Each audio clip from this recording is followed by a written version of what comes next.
selalu dalam lindungan dan penjagaan Allah ya. Amin ya robbal alamin. Ketemu lagi dengan Ustazah Susi dalam acara Kias Kajian Islam Anak Solih. Kita akan mendengarkan cerita tentang Nabi kita tercinta sewaktu kecil. Cerita ini kita ambil pelajaran bersama-sama ya. Bagaimana kisahnya? Yuk.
Ia lebih berat daripada mereka. Subhanallah.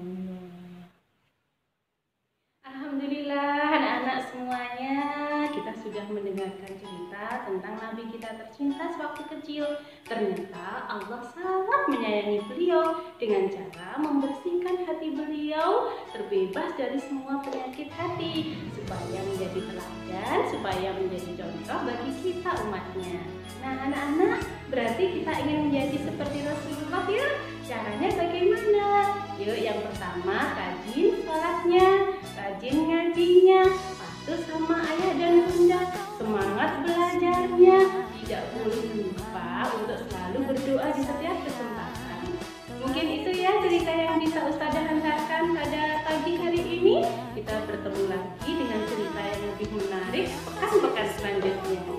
Billahi taufiq wal hidayah. Assalamualaikum warahmatullahi wabarakatuh.